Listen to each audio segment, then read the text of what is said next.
आपके हक की लड़ाई लड़े, आपके मसले मसाइलों को वहां पर जाके सॉल्व करे। और जो 70 साल से हमारे साथ अन्याय होता आया है, उस अन्याय के खिलाफ आवाज उठाए। यही मंशा लेकर, यही नियत लेकर हजारों किलोमीटर दूर हमारे सदर बैरिस्टर असदुद्दीन ओवैसी साहब उत्तर प्रदेश में, वरना क्या चीज की कमी है? आज हैदराबाद तेलंगाना में अल्हम्दुलिल्लाह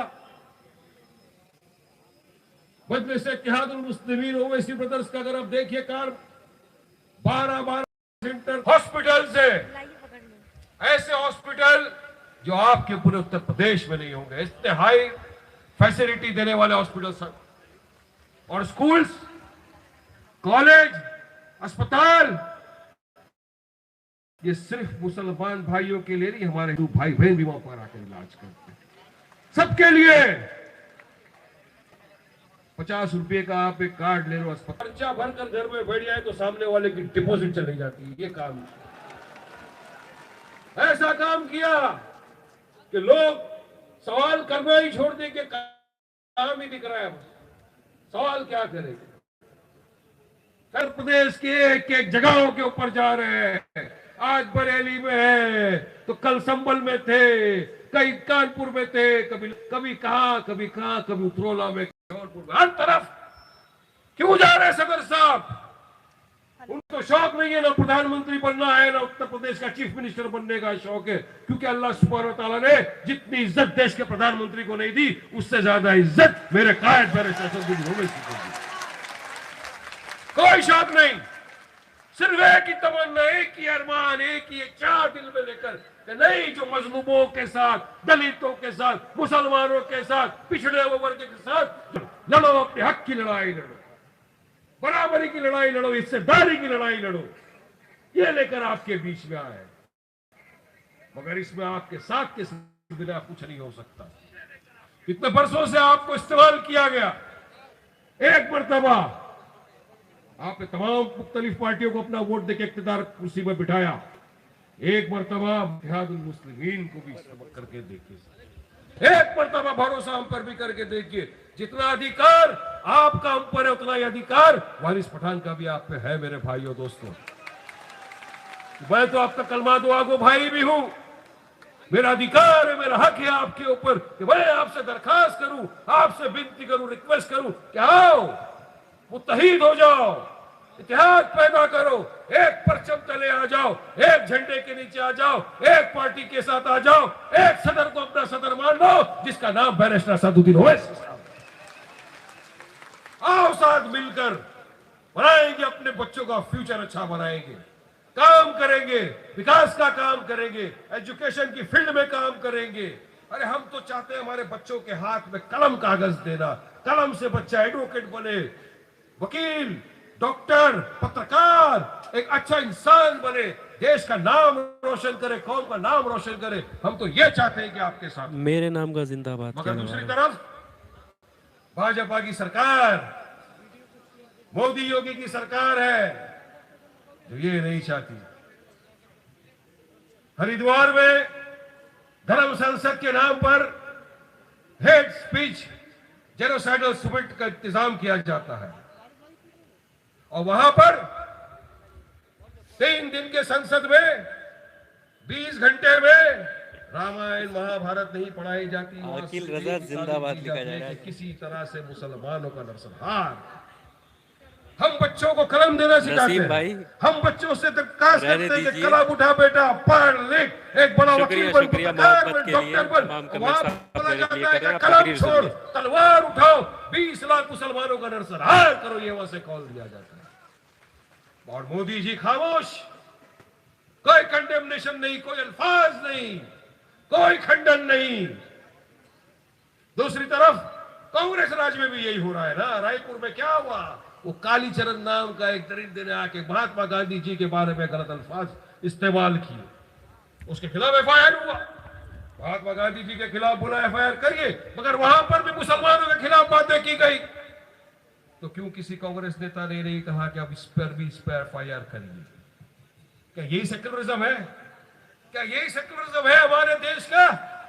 अरे हम तो डॉक्टर बाबा साहेब अम्बेडकर के दिए हुए संविधान को मानते हैं, संविधान के दायरे में रहकर अपने हक की लड़ाई लड़ते हैं, संविधान के दायरे में रहकर अपने हक की बात करते हैं, सेक्युलरिज्म की हम दुहाई देते हैं कि आइए हमारे साथ एक होकर संविधान की रक्षा करेंगे, संविधान के दायरे में रहकर अपने हक की लड़ाई लड़ेंगे। और हक की लड़ाई और हक मांगना कोई गलत बात नहीं है, क्योंकि इस देश में, इस मुल्क में जितना अधिकार नरेंद्र मोदी का है, उतना ही अधिकार मेरे रायबरेली के भाइयों का भी अधिकार है। हम किसी से कम नहीं है, इक्वालिटी है, ये मेरा फंडामेंटल राइट है, मैं भी इक्वल हूं। तो फिर क्यों हमको इस तरह से देखा जा रहा है? ये कथाकथित सेक्युलर पार्टियां और ये बीजेपी, मैं तो हमेशा से बोल रहा हूं, एक ही सिक्के के दो बाजू है, ये एक ही सिक्के के दो पहलू है सामने, मगर अब हमको एक होना पड़ेगा। ये देख लो, पुलिस कस्टडी में 15 युवाओं की हत्या की गई है, हत्या। जेल कस्टडी में 450 से ज्यादा युवाओं की हत्या कर दी गई है। मुसलमान बच्चों को बिना किसी बात उठा लिया जाता है, जेलों की सलाखों के पीछे डाल दिया जाता है, यूएपीए लगा दिया जाता है, मारा जाता है रास्ते में। भी कितने नाम मैं गिना सकता हूं आपके सामने, क्योंकि आजकल सोशल मीडिया का जमाना है, वीडियो आते हैं, वायरल होते हैं, हर तरफ हम देखते रहते हैं। ये क्यों? क्योंकि योगी जी का है ना, ठोक डालूंगा वाली पॉलिसी का नतीजा है, ठोक डालूंगा वाली पॉलिसी। निकलना दुश्वार हो गया। आपने देखा था किस तरह से बीच में जो चुनाव आए थे ग्राम पंचायत वगैरह के, किस तरह से महिलाओं का अपमान किया जा रहा था, आप तमाम ने देखा है।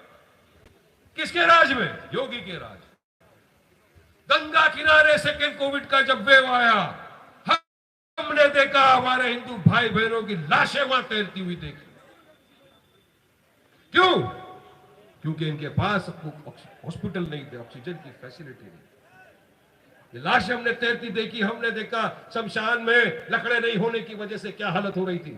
किसकी वजह से? योगी की वजह से। आज उत्तर प्रदेश का युवा लाखों नहीं करोड़ों की संख्या में बेरोजगार घूमता जा रहा है, तो उसको रोजगार मिला? नहीं मिला। 70 लाख रोजगार देने का वादा पूरा एक जुमला निकल गया। और जुमले तो जुमले है ही भाई, इनके जुमलाबाज लोग है ही। एक टाइम कहा था 15 लाख रुपया सबके अकाउंट में आया, क्या आपके अकाउंट में? आप लोग देखते रहिए, शेयर करते रहिए, लाइक कीजिए, कमेंट कीजिए ज्यादा से ज्यादा। आएगा, आज तक तो नहीं आया। ये ख्वाबों की दुनिया में इंसान को लेके जाते हैं, काम कुछ नहीं करते। लोग जब सवाल करने लग जाते हैं कि Modi ji, Yogi ji, petrol diesel gas का भाव कब कम होगा, तो धर्म संसद लगा दिया जाता है। क्या आवाज सही आ रही है? कोई भाई कमेंट्स में मोदी जी कहते हैं अभी उत्तर प्रदेश में सूरज ढलने के बाद कट्ठे निकलने बंद हो गए। वो तो सही बात है, आजकल दिन दहाड़े निकल रहे।